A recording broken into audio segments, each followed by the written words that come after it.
Você já precisou executar um processo de enriquecimento de dados ou executar um processo em que você demorou dias para aquela base rodar e acabou tornando-se inviável criar uma rotina para aquele processo? No vídeo de hoje eu vou falar como eu transformei um processo de 5 dias em 5 minutos. Meu nome é Fernando Galli, sou empreendedor e consultor de dados e criei esse canal para documentar como eu resolvo os meus problemas e os problemas dos meus clientes com base em dados.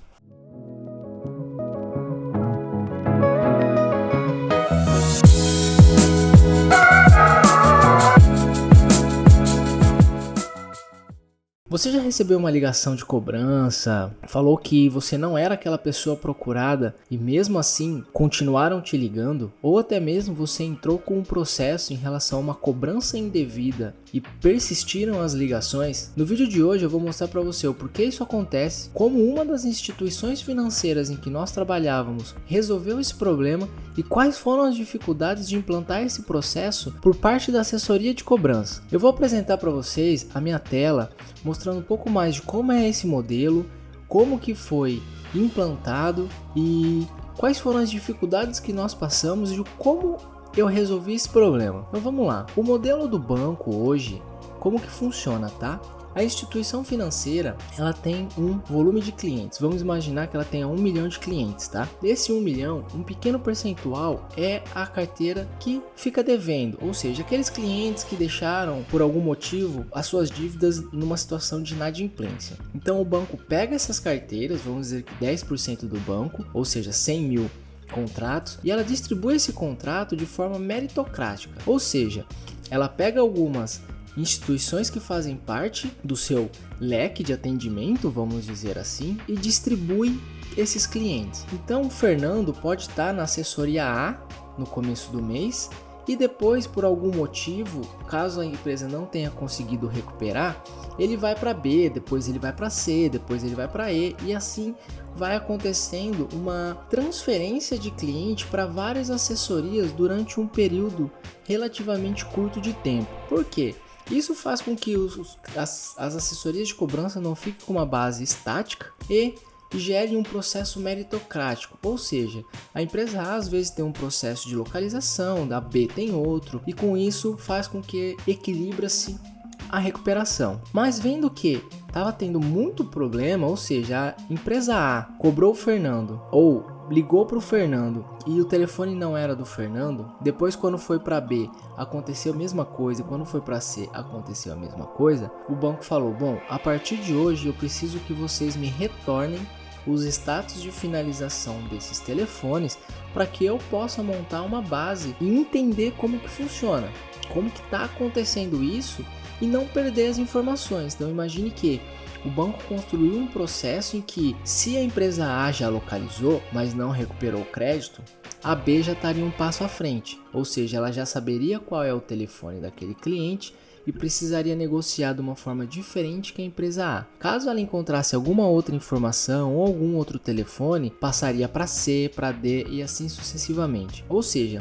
a instituição financeira começou a exigir que os status de telefone fosse enviado para ela, ou seja, ela distribuiu a carteira de clientes e depois ela solicitou informações de como estava sendo os status de finalização desses telefones, tá? Então o banco distribuía as carteiras, recebia informação, depois de um certo período embaralhava, distribuía de novo, recebia informação e dessa maneira ela não perderia, ou seja, não teria que recomeçar o processo a cada ciclo de nova distribuição. Isso, vendo pelo lado da assessoria de cobrança, é um pouco ruim, porque você imagina que um esforço que aconteceu para localizar e não fechar um acordo, não vai ter na próxima empresa, porque talvez ela já até receba esse telefone e só precise negociar. Mas isso na visão banco é ótimo, porque você não tem esse tipo de desgaste, ok? Isso aconteceu para apenas um banco e não são todos os bancos que trabalham nesse modelo. Existem alguns modelos em que o banco tem uma base estática para cada assessoria de cobrança. Então o banco começou a montar essa base, beleza? Esse processo já era padrão, esse processo de envio de base já era normal, acontecia, se eu não me engano, diariamente no final do dia, e era um fluxo padrão já dentro do CRM. Então não tinha nenhum problema nesse envio de informação para o banco. Aí Depois que o banco passou um certo tempo acumulando essas informações, juntando um certo volume de carteira já com esse status, o que ele fez? Ele construiu uma base aonde ele falou: empresas, eu vou enviar essa base para vocês. Vocês identificam quais desses telefones estão dentro da sua base e vocês classificam eles de acordo com o que eu estou enviando para vocês. Por quê? Existem muitas situações em que o cliente fala que não é aquele em que eles estão procurando naquele telefone, ou entrou com um processo judicial, e quando aquela empresa A que entendeu a mensagem do cliente parou de ligar, quando foi para B voltou todas as ligações. Então o banco estava tendo um alto volume de problemas com isso. Porém, pelo lado do banco, o banco também não poderia simplesmente mandar um telefone que a empresa poderia agregar dentro do seu CRM caso não tivesse ele lá dentro já. Então por isso o banco enviou um layout que era para realizar uma validação, mas que aquilo não serviria como um birô, vamos dizer assim, uma carteira em que a empresa poderia até agir de má fé, de pegar aquilo e começar a agregar dentro do seu banco de dados. Por isso o banco enviava o nome do cliente, o telefone com uma máscara que era os últimos 2 dígitos do telefone com um X e qual era o status. Então imagine que o Fernando tinha 2 telefones, um deles era realmente o meu telefone, o outro era um desconhece. Teria o José também, que ele era um telefone que não existe, e a Cleide, porque essa Cleide é um fato real, porque o meu telefone antes era da Cleide, eu recebo milhares de ligações diariamente atrás da Cleide. E aí tem a Cleide, que tem um bloqueio jurídico aqui no telefone dela. Na assessoria A, ela teve um bloqueio jurídico. Então o banco mandava um arquivo com 5 milhões de registros nesse layout. Então, caso eu tivesse o Fernando na minha base, mas eu não tivesse os telefones do Fernando e identificasse que os dígitos iniciais, tirando os últimos 2, fossem os mesmos, eu poderia agregar. Não só poderia, como deveria agregar essa informação no meu CRM. Então o objetivo do banco era validar todos os telefones que estão no banco de dados da empresa e classificá-los conforme o arquivo enviado. E como que funciona o cenário dentro de uma empresa de cobrança, tá? Uma empresa de cobrança ela não trabalha especificamente para um único credor. Então, a empresa de cobrança ela tem 5, 6, 7, 8, 15, 20 credores que recebem diariamente arquivos e ela distribui isso dentro dos seus bancos de dados.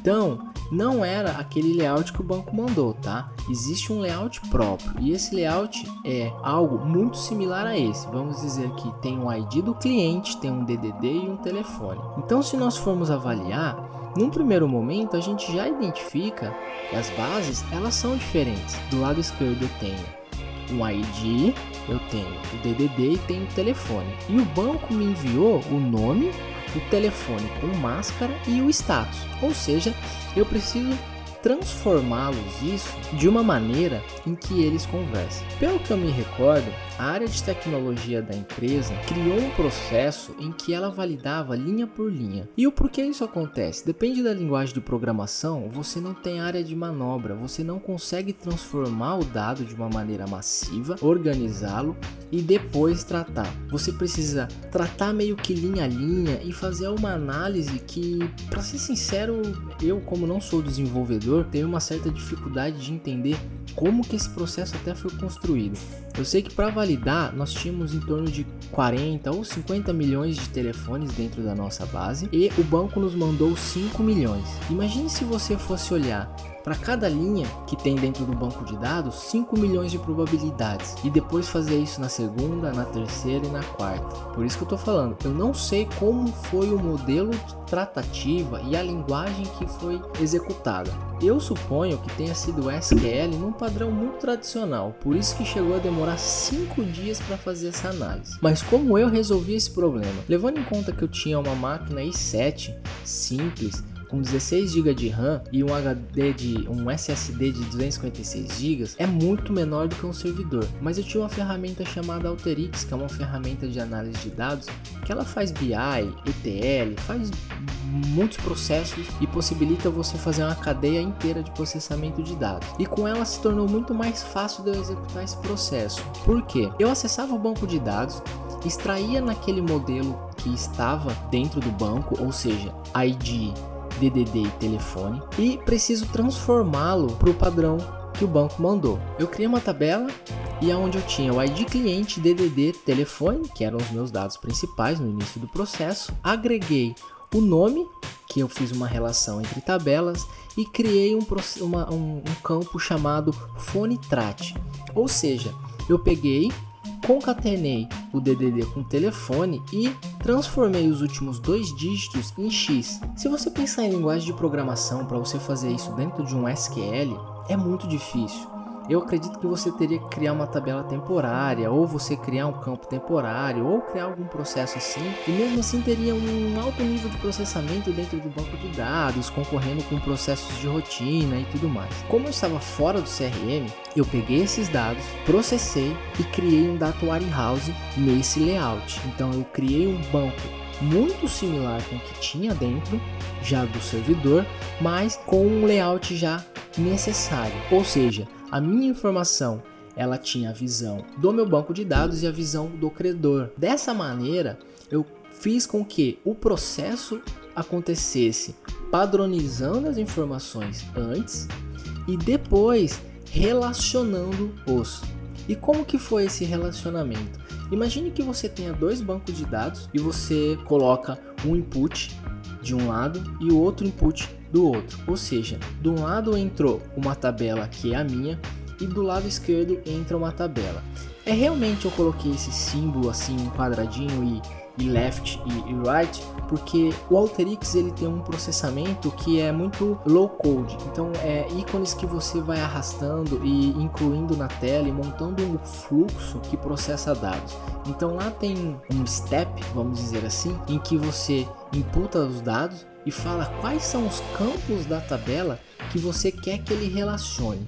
E aí depois dele relacionar, ele vai te dar um output que ele fala o que estava apenas na esquerda, o que estava apenas na direita e o que estava em comum em ambos as tabelas, tendo como consideração telefone do lado esquerdo com o FoneTrat do lado direito e o cliente do lado esquerdo com o nome do lado direito. Ou seja, imagine que você pega a primeira linha e fala, coloca nesse ícone, vamos dizer assim, e processa. Então o processo ele viria aqui e olharia, cara, o nome é igual ao nome e o FoneTrat é igual ao telefone?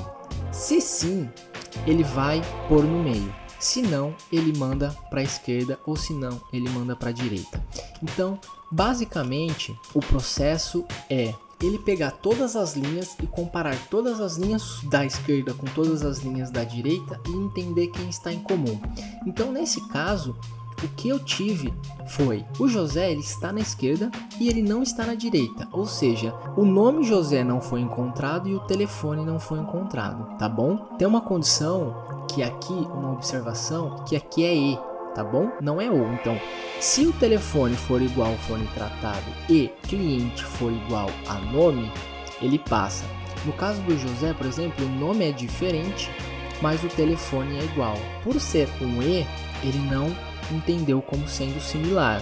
Caso fosse um ou, ele teria encontrado. Mas não é ou, tem que ser exato, por isso tem que ser E. Então, o José não foi encontrado, o Fernando e a Cleide foi localizado em ambas as bases, então ela veio para o meio do processo, e o João só estava na base da direita, não estava na base da esquerda. Olhando o processo assim, parece relativamente simples.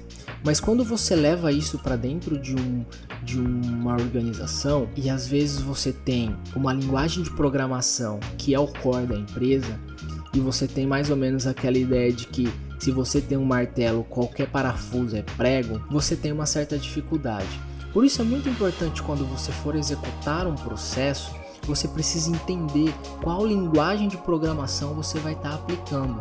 Às vezes você não tem uma área de dados específica dentro da sua empresa, mas você precisa estimular as pessoas a buscar inovações. Se você pegar esse processo que foi executado em SQL, ele demorou dias, enquanto eu rodei ele em 5 minutos.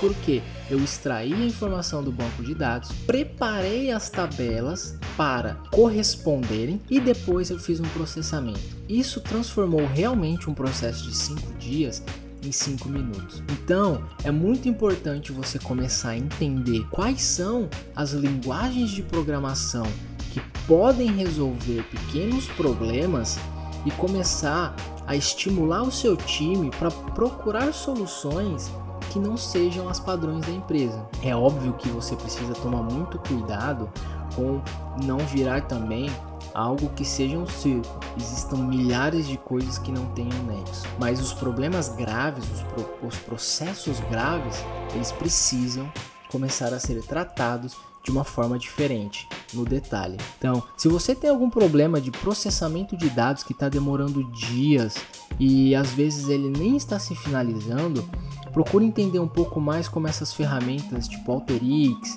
Pentaho e uma linguagem de programação ou até mesmo um data science específico para resolver o seu problema pode te ajudar. Pense nisso, não fique tentando achar alguma solução com o que já tem dentro de casa, que às vezes isso vai só retardar o seu processo. Beleza? Espero que vocês tenham gerado um questionamento e entendam um pouco mais. Se tiver alguma dúvida, manda aqui nos comentários. Se você tiver algum processo que está demorando muito, quem sabe eu posso te ajudar a resolver esse problema. Esse foi o vídeo de hoje e espero que vocês tenham gostado. Valeu!